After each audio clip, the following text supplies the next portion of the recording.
Radha Krishna Damani.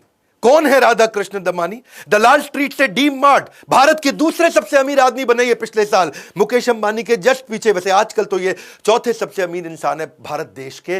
Warren Buffett बोलते हैं इनको इंडिया का। नमस्कार, मैं Vivek Bindra, founder and CEO बड़ा बिजनेस.com। आजकल यूट्यूब पे बहुत फोकस कर रहा हूं। एक से बढ़कर एक पावरफुल केस स्टडी दिए पिछले दिनों में हमने आपको। वाजपेयी, रतन टाटा, सरदार पटेल, बॉलीवुड, स्टीव जॉब, सुभाष चंद्र बोस, अब्दुल कलाम, सारे वीडियोस आपने बहुत पसंद किए।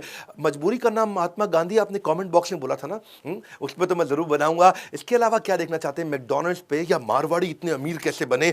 सचिन तेंदुलकर के बारे में जानना चाहते हैं? सिंगापुर छोटा सा इतना शक्तिशाली? मैरी कॉम, वुमेन्स डे, कई टॉपिक्स पे मैं करना चाहता हूं बात। आपको आज करेंगे राधा कृष्ण दमानी। 1954 में आपका जन्म हुआ। आपके पिता शिव किशन जी दमानी। आप एक बिलियनियर बिजनेसमैन बने। वैसे शुरू में आप इन्वेस्टर थे और अभी founder of D mart. D mart ऐसे स्टोर हैं जैसे बिग बाजार होते हैं, उनसे भी बड़े स्टोर्स हैं डी मार्ट। मारवाड़ी परिवार में जन्म लिया, बहुत गरीब परिवार में थे, सेल्फ मेड बिलियनियर। दलाल स्ट्रीट में आपके पिता काम करते थे और बाद में आप इन्वेस्टर बने। शुरू में तो आप भी स्टॉक ब्रोकर थे। अब राधा कृष्ण दमानी जो स्टॉक ब्रोकर थे, ये सीख गए थे, जान गए थे कि स्टॉक ब्रोकर बन के तो बहुत पैसा नहीं कमाऊंगा, अपना पैसा लगाना पड़ेगा, इन्वेस्टर बनूंगा तभी कमाऊंगा आगे चल के।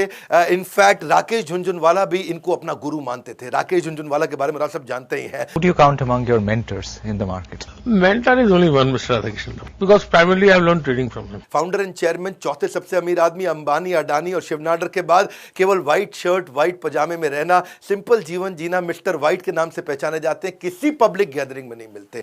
कितना भी यूट्यूब पे आप इनके वीडियो ढूंढ के मुझे दिखाओ, नहीं मिलेगा आपको। इनका एक भी वीडियो नहीं मिलेगा। किसी को इंटरव्यू नहीं देते, किसी से मिलते नहीं है, अकेले चुपचाप रहते हैं, शांति से जीवन बिताते हैं। पब्लिक और मीडिया से तो बहुत दूर रहते हैं। एक ही बार इनको देखा गया था पब्लिक में, जब राकेश झुनझुनवाला का 50वां जन्मदिन था। लोगों को पता नहीं है ना डी मार्ट के बारे में, ना राधा कृष्ण दमानी के बारे में। इतने बड़े कैसे बन गए अचानक, इतने चुपचाप? पहले मोटा मोटा समझ लेते हैं, फिर आपको 8 स्ट्रैटेजी दूंगा। मोटा मोटा यह है कि माल बहुत सस्ता बेचते हैं। इतना सस्ता बेच दो कि बहुत ज्यादा कस्टमर आ जाए। इतना सस्ता कि सस्ते के चक्कर में बहुत कस्टमर आ गया। जब बहुत कस्टमर आ गए तो बहुत माल बिक गया। जब बहुत माल फटाफट बिक गया तो बहुत कैश आ गया वापस। जब बहुत कैश आया तो फिर बल्क में खरीदो, क्योंकि बल्क में लोगे ना तो सामने वाला आपको सस्ता देगा। 1 किलो माल का रेट अलग होता है और 1000 किलो माल का रेट अलग होता है। माल सस्ता मिला। जब माल बहुत सस्ता मिला तो सस्ता मिला तो फिर दोबारा सस्ता बेच देंगे। दोबारा सस्ता बेचे तो मतलब इतना डिस्काउंट, कस्टमर बोले भैया इतना डिस्काउंट, फिर कस्टमर फिर से बहुत ज्यादा आया, फिर वही हुआ ना, बहुत ज्यादा बिक गया और बहुत सस्ते में मिल गया। इसी मुद्दे के चक्कर में डी मार्ट जबरदस्त होता चला गया। इसको 8 स्ट्रैटेजी में डिटेल में समझ लो। बिजनेस सीखने में इंटरेस्ट है ना, तो कैसे इतना अमीर आदमी बनता है उसको पकड़ते हैं। पहली चीज, इनके फंडामेंटल स्ट्रॉन्ग थे, क्योंकि ये इन्वेस्टर फ्रेटर्निटी से थे।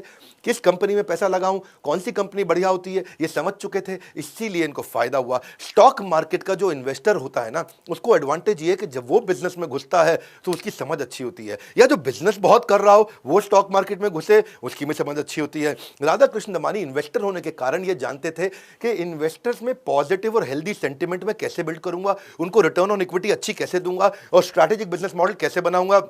इसीलिए डी मार्ट जो उन्होंने खोला, ये बड़ा स्ट्रैटेजिक डिसीजन था। शुरू में इन्होंने 2001 से पहले, जब डी मार्ट खोला उससे पहले 1999 में अपना बाजार की फ्रेंचाइजी ली थी और उनको उनका बिजनेस मॉडल समझ में नहीं आया तो उन्होंने कहा मार परे, छोड़ो उसको, कोई जरूरत नहीं है इसकी, बेकार, बिजनेस मॉडल ही ठीक नहीं है। इनको बिजनेस मॉडल की समझ थी।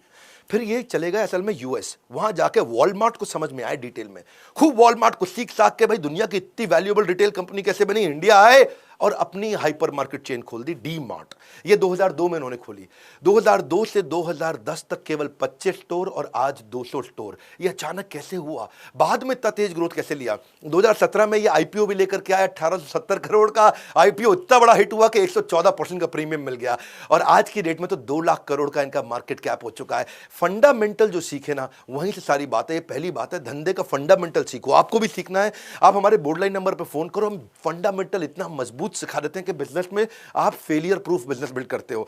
देखिए ये क्या है, ये वही स्टॉक में इन्वेस्ट करते थे कि मैं अगर 1% भी स्टॉक खरीद रहा हूं तो ऐसे खरीद रहा हूं जैसे पूरी कंपनी खरीद रहा हूं। तो उतनी जिम्मेदारी के साथ स्टॉक खरीदते हैं। कन्विंस होगा तो बल्क में खरीदेंगे और जब स्टॉक अपनी हाइट पे पहुंच गया फटाफट बेच देंगे। इसी चक्कर में ये जब हिस्ट्री कंपनी की पढ़ते थे, कंपनी का डेटा पढ़ते थे, ऐसा नहीं है भाई इसका नाम अच्छा लग रहा है ये खरीद लो, और इस पे अमिताभ बच्चन ने डांस किया ठंडा ठंडा कूल कूल तो ये खरीद लो, नहीं नहीं नहीं, डेटा पढ़ करके।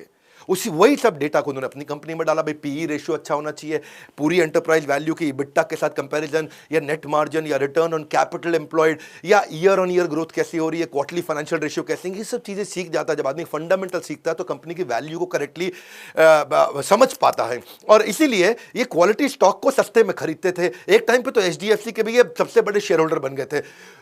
हर्षद मेहता की तो आजकल आपने बहुत सीरीज देखी होगी। हर्षद मेहता के टाइम पे वो स्टॉक प्राइस को बढ़ा करके बेचता था, तो इन्होंने उस टाइम पे उसको उल्टा कर दिया। इन्होंने क्या किया, रिवर्स किया। उसको बोलते हैं शॉर्ट सेलिंग। इसके ऊपर कभी किसी दिन आराम से डिटेल में बताऊंगा कि नॉर्मली क्या होता है। हम शेयर खरीदते हैं, जब उसका भाव बढ़ता है तो बेचते हैं। इन्होंने उसको रिवर्स कर दिया। ये समझ गए थे हर्षद मेहता भाव बढ़ाया जा रहा है, तो जब भाव बढ़ गया तो बेच दिया। उस समय पहले बेच दिया, सस्ता होने पे खरीद लिया। इसको बोलते हैं उल्टा। ये आदमी छुपा हुआ है, कंपनी भी छुपी थी। इसके बारे में जानने में मजा बहुत आएगा, कैसे इतना अमीर बना। दूसरी स्ट्रैटेजी स्लॉटिंग फीस। आसान करके समझाता हूं। स्लॉटिंग फीस मतलब एक स्लॉट, कोई आकर के जैसे समझो कोई मैन्युफैक्चरर साबुन बनाता है, वो बोलता है भैया डीमार्ट मेरा साबुन बेच दो अपनी दुकान पे। डीमार्ट कहता है तेरा साबुन बेचना है, मुझको बेच दूंगा। कितने का देगा साबुन? वो कहता है 100 रुपए का साबुन ले लो। लेकिन इस शेल्फ पे रखने का किराया दूंगा तुझसे, ये स्लॉट है ना, ये तेरे को दे देता हूं, इसका किराया भी लूंगा। तो वो जब सामने वाले से किराया भी ले लेता है, ये एक लमसम फीस होती है। जो रिटेल में शेल्फ स्पेस है ना, ये बड़ी महंगी कमोडिटी हो गई है आजकल, क्योंकि वो उसका साबुन बीच में रखता है सामने, लोगों को आते ही आई लेवल पे साबुन दिखता है उनका, तो साबुन ज्यादा बिकता है। इसलिए सब लोग चाहते हैं कि मेरे को बढ़िया जगह पे अपना माल रखने दो, मेरे को अपना चिप्स ऐसी जगह पे रखो डीमार्ट के आते ही आदमी मेरा चिप्स पहले उठा ले। अब उसका ये पहले समझो, एक रिटेलर जो डी मार्ट है वहां पे उसके मार्जिन बहुत कम है, तो किसका माल रखूं जिस पे ज्यादा कमाऊंगा, ये डी मार्ट के हाथ में होता है। तो उन्होंने कहा भैया अगर तेरा माल मुझे रखना है, तेरे चिप्स अगर मैं डी मार्ट बेचूंगा, तेरा साबुन में बेचूंगा, तेरा शैम्पू में बेचूंगा, मैं सामने रखने का जगह पे किराया भी लूंगा। और फिर उसी किराए का ये इस्तेमाल करता है कि सेलिंग प्राइस को मार्केट प्राइस से नीचे ले आता है, क्योंकि इसको स्लॉटिंग फीस मिल जाती है। समझो बाजार में जो चीज सब जगह 100 रुपए की मिल रही है, तो इसने उससे किराया भी ले लिया, तो इस 100 की जगह 90 में बेच पाता है। और जब ये 90 में बेच पाता है तो कस्टमर इधर उधर कभी नहीं जाता है, क्योंकि इंडियन कस्टमर है वो तो यहीं आएगा। तीसरी strategy, strong control on opex. Opex क्या होता है? ऑपरेटिंग एक्सपेंडिचर, कंपनी को चलाने का खर्चा। नहीं, कंपनी के चलाने के खर्चे को बड़ा कंट्रोल रखते हैं। कैसे रखते हैं? बिल्कुल लो इंटीरियर रखा उन्होंने डीमार्ट का। कभी डीमार्ट आपने मॉल में नहीं देखा होगा किसी बड़े, कभी डीमार्ट में बड़े एयर कंडीशन, बड़े सिस्टम, सोफा टेबल चेयर आराम से बैठे, कुछ नहीं। डीमार्ट में भीड़ होती है। सोम बाजार, मंगल बाजार, बुध बाजार, वीर बाजार, ये उसका थोड़ा इंप्रोवाइज्ड वर्जन है, बस और कुछ नहीं। डीमार्ट सस्ता बेचने के चक्कर में बाकी सारे खर्चे कम रखता है अपने कंट्रोल। तो ये क्या करते हैं, ये कम स्पेस में ज्यादा माल रख देते हैं, और क्योंकि कम स्पेस में ज्यादा माल रखा तो और स्पेस बच गया, तो वहां पे और ज्यादा माल रख दिया। बिलिंग काउंटर भी कम रखते हैं, लोग लाइन में लगने को तैयार हैं। ये कहते हैं बिलिंग काउंटर भी कम रखो। जब बिलिंग काउंटर कम है तो मशीन भी कम लगेगी, मशीन कम है तो मैन पावर भी कम लगेगी, सिस्टम भी कम लगेगा और खर्चा बच जाएगा। पूरा लो मेंटेनेंस का इंटीरियर रखते हैं। डी मार्ट, आप शॉपिंग एक्सपीरियंस के कारण डी मार्ट को नहीं जानते, आप ह्यूज डिस्काउंट के कारण डी मार्ट को जानते हैं। वही इनका मेन फोकस रहता है। और ज्यादा कोई बड़े अप्लायंस भी नहीं रखेंगे, अप्लायंस भी ऐसे लेंगे तो ज्यादा स्पेस नहीं लेगा। स्टोरेबल फूड आइटम बेचते हैं ज्यादा। स्टोरेबल फूड आइटम क्या है? जो पीछे इनके सस्ते वेयरहाउस में पड़ा रहे, जब खाली हो तो आगे लाके रख दें उसको। तो क्या है? सस्ता वेयरहाउस मतलब और कम किराया है इनके लिए। तो स्टोरेबल फूड आइटम्स, ऐसा नहीं है कि रेगुलर फूड आइटम बेचेंगे, क्योंकि उसमें तो मार्जिन कम है। अब स्टोरेबल फूड आइटम है, अगर मार्जिन कम है लेकिन वो फटाफट बिकता रहता है, तो इन्वेंट्री टर्नओवर का बेनिफिट मिलता है। फ्रेश फूड आइटम नहीं रखते, क्योंकि वो वाइड शेल्फ लेगा फ्रेश फूड आइटम, वहां ज्यादा स्टाफ चाहिए मेंटेनेंस के लिए। फ्रेश फूड आइटम क्या है? वो जो रोज खराब हो जाती है, तो उसके चक्कर में इनको रिफिल रेट बढ़ाना पड़ता है, लॉजिस्टिक्स की मेंटेनेंस की कॉस्ट बढ़ जाती है। तो स्टोरेबल आइटम रखते हैं, उससे इनका खर्चा कंट्रोल में रहता है। मेन मुद्दा क्या है? पर स्क्वायर फीट सेल्स कितनी कर देता हूं, हर स्क्वायर फीट पे कितनी सेल्स कर देता हूं। इनको सारे खर्चे कंट्रोल रखने हैं। इनके ऑपरेटिंग खर्चे, इंटरेस्ट का खर्चा तो कर्जा ज्यादा नहीं लेते, डेप्रिसिएशन या टैक्सेस उसको बचा के रखते हैं। सब कुछ 20% के अंदर रखेंगे, और फाइनली 15% 20% के अंदर रख के 5% प्रॉफिट कमा लेंगे। क्योंकि ना ये रिटेल के धंधे में मार्जिन कम होता है, माल जल्दी जल्दी बिकना चाहिए। मैं आपको समझाता हूं, मजा आने वाला है इस केस स्टडी में। एक है डी मार्ट और एक है बिग बाजार। अब फर्क समझना, पूरा गेम चेंज हो जाएगा, इजी कर दूंगा। आप मेरे चैनल पे आए हो ना, आपका टाइम बचाऊंगा और सबसे आसानी से सिखाऊंगा। समझो, पहले डी मार्ट का रेवेन्यू पूरा साल का माल बेचता है ये 24,000 करोड़, ये बेचता है 20,000 करोड़ बिग बाजार, दोनों आसपास है ना, ये 24,000 ये 20,000, लेकिन फर्क देखो, वो 24,000 करोड़ में 1300 करोड़ का प्रॉफिट कर लेता है और ये 24,000 ये 20,000 करोड़ में खाली 15 करोड़ का प्रॉफिट कर पाता है। बेचते तो आसपास ही है 24 और 20, लेकिन प्रॉफिट क्या है 1300 करोड़ और केवल 15 करोड़। अब देखो इन्वेंट्री जब साल खत्म होता है इसके पास इन्वेंट्री 2000 करोड़ की रहती है खाली, लेकिन ये भाई 5000 करोड़ की बिग बाजार इतनी इन्वेंट्री अपने पास रख के पड़ा है। इतनी इन्वेंट्री तेरे पास है, जब तू बेच ही नहीं पाएगा तो काम कैसे करेगा? समझो मेरी बात को, ये जो डी मार्ट है ये जब माल बाजार से लेके आता है 30 दिन में बेच देता है। बिग बाजार जब माल बाजार से लेके आता है तो 90 दिन में बेच पाता है। फर्क समझना इस बात का, इससे फर्क क्या पड़ता है भाई, 30 की जगह 90 दिन में बेच तो क्या फर्क है? लेकिन तूने अगर इतना माल रखा अपने पास, बाजार में पैसा दिया, माल लिया, इतने दिन तक पड़ा रहा, वो 30 दिन में बेच रहा है, तू 90 दिन में बेच रहा है, इसका मतलब क्या है? 90 दिन की इंटरेस्ट कॉस्ट भी तो आती है भैया। 90 दिन जो मैंने पैसा बाजार में फेंक रखा है और मैं उस पर कमा नहीं पा रहा, 90 दिन बाद कमाऊंगा, उसका नुकसान है। यही दिक्कत आती है। और दूसरी बात क्या है कि ये बाजार में ज्यादा उधार लंबा नहीं रखता है। डी मार्ट जो है, डी मार्ट को बाजार में खाली 20 करोड़ लेने हैं और फ्यूचर रिटेल यानी बिग बाजार को 700 करोड़ रुपए लेने हैं। इसका मतलब क्या है भाई, एक तो तेरा खाली 15 करोड़ का प्रॉफिट और 700 करोड़ रुपए तेरा बाजार में पड़ा हुआ है। 15 करोड़ तेरी जेब में है, 700 करोड़ तेरा बाजार में फैला हुआ, तो पैसा ही नहीं उठा पा रहा अपने बाजार से। और ट्रेड पेबल को समझो आप, इजी करता हूं, बहुत मजा आएगा आपको। ट्रेड पेबल क्या है कि डी मार्ट 1300 करोड़ के प्रॉफिट में खाली 400 करोड़ बाजार में देना है, इसको देना है, ये जल्दी जल्दी दे देता है। लेकिन वहां बिग बाजार प्रॉफिट है 15 करोड़ का और बाजार में इसने 5,500 करोड़ देना है। प्रॉफिट है 15 करोड़ का, बाजार में 5,500 करोड़ अभी देना है। ये फर्क समझिए कि मेरी जेब में पैसा है नहीं, दूंगा कैसे लोगों को? जब पैसा ही 15 है और 5,500 देना है, कहां से दूंगा? इसका मतलब बिग बाजार पे हमेशा कैश कम रहता है, इसलिए उसको लोन लेना पड़ता है, इसीलिए उसकी इंटरेस्ट कॉस्ट ज्यादा होती है। और जब ये बाजार को टाइम से देगा ही नहीं पैसा, तो बाजार भी इसको सस्ता माल नहीं देगा। अरे बिग बाजार को माल मत दो भैया, डी मार्ट को दे दो, पैसे टाइम से आ जाते हैं। यही चक्कर है कि जब ये 2017 में थे ना, 2017 में इसका 600 रुपए का शेयर था, आज 4 साल के बाद 3,000 रुपए का हो गया। और उसका 2017 में 250 रुपए का शेयर था अपने बिग बाजार का, आज 75 रुपया रह गया। ये फंडामेंटल्स जानते थे राधाकृष्ण दमानी, क्योंकि ये इन्वेस्टर थे, फंडामेंटल जानते थे। 600 रुपए से शेयर मार्केट में अपने प्राइस को जब 3,000 तक पहुंचाया तो इन्वेस्टर को 5 गुना का फायदा हुआ। और ये 250 से गिर के आज 75 रह गया, यानी केवल 1/3 रह गया। यही कारण है कि इसका मार्केट कैप बढ़ा। आज ये इतने अमीर कैसे बने? आपके मन में आता होगा ना भाई, इतने अमीर कैसे बने, इतने अमीर कैसे बने? कंपनी की वैल्यू बढ़ गई। इनकी कंपनी बन गई 2 लाख करोड़ की, क्योंकि फंडामेंटल अच्छे थे। इनकी कंपनी रह गई खाली 4,000 करोड़ की।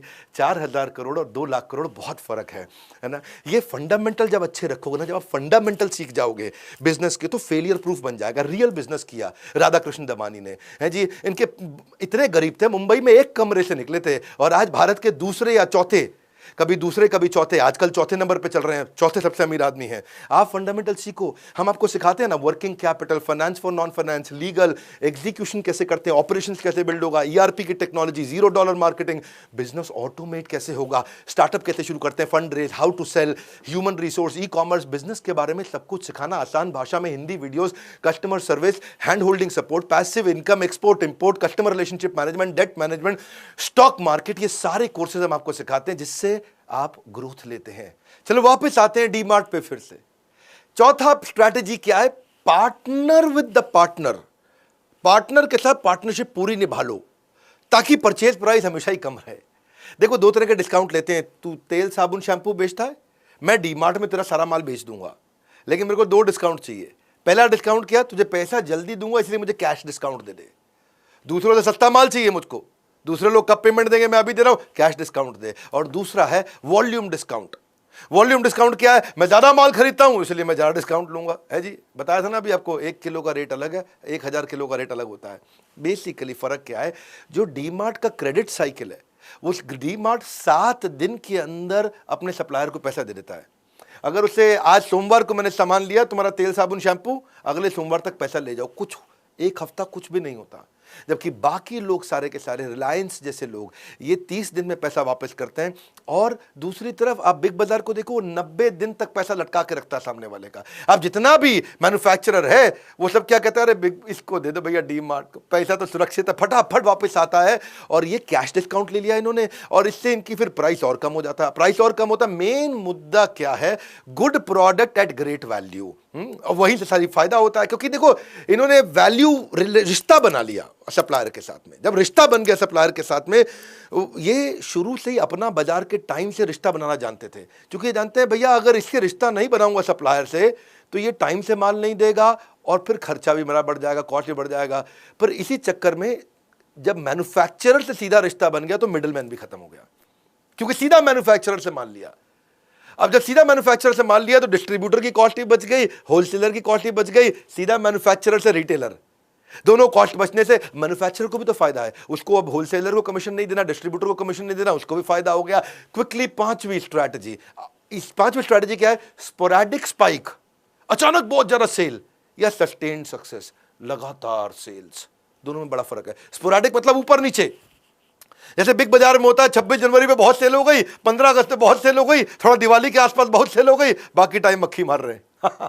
डीमार्ट क्या है? पूरा साल सेल चलती है। ये कैसे किया इन्होंने, इसको समझो। देखो पहले अभी तक आपने 3 बड़े मुद्दे समझ लिए। एक, स्लॉटिंग फीस है, पहले ही किराया ले लेते हैं। दूसरा, ऑपरेट करने के खर्चे को कम रखा, बड़ा जबरदस्त एयर कंडीशन वो सब नहीं, बहुत भीड़ आती है इनके पास, बड़ा सिंपल सा अंदर से रखा है डीमार्ट को, वहां से पैसा बचा है। 2 चीजें। और तीसरा, माल सस्ते में खरीदते हैं, वहां से पैसा बचा है। अभी 3 जगह से जब पैसा बचाया तो पैसा बचा है, इसलिए परमानेंट डिस्काउंट पूरा साल। वन मोर टाइम, दूसरों की तरह नहीं 26 जनवरी 15 अगस्त को डिस्काउंट देंगे, परमानेंट डिस्काउंट पूरा साल। अब ये लो प्राइस जो है ना, ये रियल एज बन गई डीमार्ट की। अब लो प्राइस से ज्यादा फुटफॉल, ज्यादा फुटफॉल से ज्यादा सेल्स, ज्यादा सेल्स से मैन्युफैक्चरर फिर कहता है भाई मेरा माल सारा का सारा डीमार्ट ही बेचता है, भैया तुम इतना ज्यादा माल मेरा बेच देते हो, तुम ही ले लो यार, तुम ही ले लो माल। उस चक्कर में ये पूरे लो कॉस्ट बिजनेस मॉडल को सपोर्ट मिला, इसीलिए फंडामेंटली मजबूत हो गया। आप कस्टमर को समझना, इनका वो कस्टमर है जिसका बजट नहीं है पर टाइम बहुत है।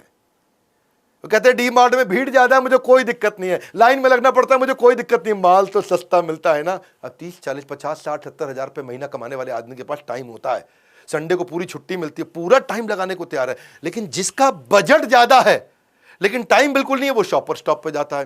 तो ये कस्टमर को पहचान गए थे। इन्होंने क्या किया, लो प्राइस, अच्छा इतना कम प्राइस होने के कारण साइकोलॉजी क्या होती है, सस्ता मिल रहा है, सस्ता मिल रहा है, अरे ज्यादा खरीद लो, अरे और ले लो, अरे एक बार में ले लो, अरे खूब माल ले लो। इससे साइकोलॉजी बन जाती है। क्योंकि ना आदमी बहुत दूर से इनके स्टोर पे आता है, महीने में 1 बार 2 बार आता है, तो जबरदस्ती ज्यादा माल इसी चक्कर में खरीद जाता है, साइकोलॉजी में घुस जाता है। सब आती है छठी strategy, go local, high inventory turnover with local items. इन्होंने क्या किया, क्योंकि इंडिया है डाइवर्स कंट्री, यहां पे लोगों का रीजनल प्रोडक्ट में भी बड़ा इंटरेस्ट होता है कई बार। तो डीमार्ट क्या करता है, जो उस इलाके की स्पेशल आइटम है उसको जरूर रखता है। अगर किसी भी रीजन का कोई स्पेशल आइटम है, यहां पे ये छोटी कंपनी है भले ही, लेकिन इसका माल बहुत बिकता है, उसको जरूर ले लेता है। अब लोकल दुकानदार के पास आने जाने की जरूरत ही नहीं रही।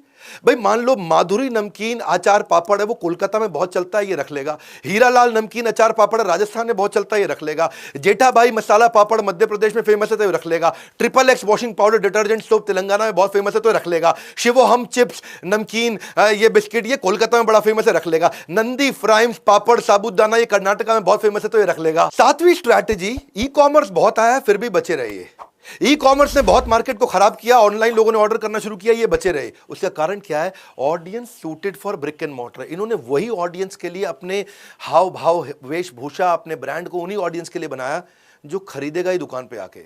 क्यों, इनकी ऑडियंस कौन है, इनकी ऑडियंस है middle class and lower middle class. उसको आज भी ऑनलाइन खरीदने की आदत नहीं है। ऑनलाइन कौन खरीदता है, दिल्ली, हैदराबाद, बैंगलोर, पुणे, मुंबई या बहुत बड़े शहरों के लोग ऑनलाइन ज़्यादा खरीदते हैं। ये छोटा अमीर आदमी नहीं, एवरेज आदमी, उसको क्या चाहिए, एक्सीलेंट प्रोडक्ट मिल जाए, ब्रांडेड क्वालिटी मिल जाए, लो कॉस्ट पे मिल जाए, वो वाला कस्टमर बेस इनके पास आ गया। अब DMart is operating majority of business in सारा ब्रिक एंड मॉर्टर। हालांकि इन्होंने ऑनलाइन की तैयारी करी, पर जो लो इनकम ग्रुप है वो आज भी ऑनलाइन नहीं जाता, और इसी चक्कर में जब सबको नुकसान हुआ, डीमार्ट हमेशा बचा रहा। 8वीं स्ट्रैटेजी बहुत जबरदस्त है, मजा आ जाएगा। मैं तो डीमार्ट बताने में ना दिल खुश हो जाता है। ऑर्गेनिक एक्सपेंशन, राधा कृष्ण दमानी असली बुद्धिमान थे, शुरू में कोई जल्दी नहीं करी, रियल बिजनेस बनाया, रियल बिजनेस। कोई जल्दी नहीं करी शुरू में, एकदम धीरे धीरे चले। पहले उन्होंने क्या किया, मैं सारे के सारे सप्लाई चेन को कंट्रोल कर लूं, मैं प्रॉफिटेबिलिटी को कंट्रोल कर लूं,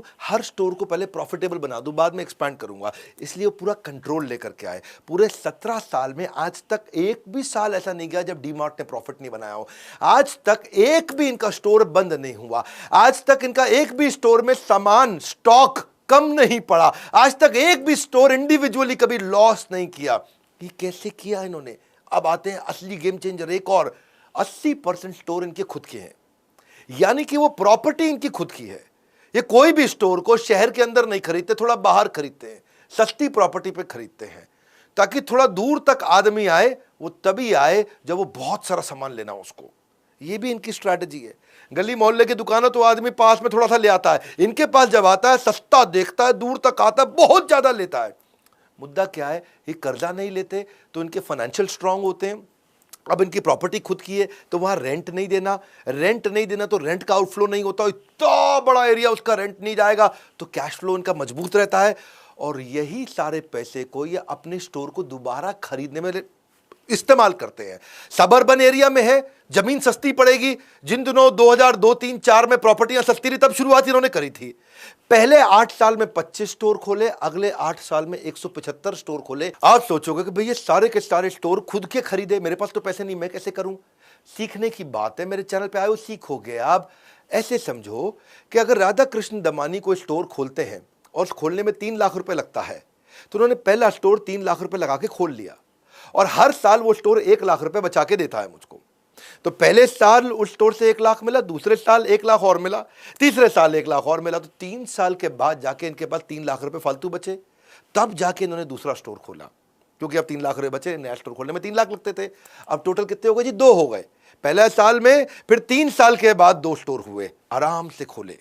अब 2 स्टोर हो गए और कितना बचता है जी? 1 लाख रुपए हर साल बचता है। अब 2 स्टोर का मिला के जब 1-1 लाख बचता है तो 1.5 साल में 3 लाख रुपए हो गया। अब 1.5 साल के बाद इनके 3 स्टोर हो गए, क्योंकि पैसा बचाते थे फिर नया लेते थे। अब 3 स्टोर है, हर साल एक स्टोर 1 लाख देता है। तो अब एक ही साल के अंदर जब तीनों ने 1-1 लाख दिया तो 3 लाख रुपए हो गए, तो खुल गया इनका चौथा स्टोर।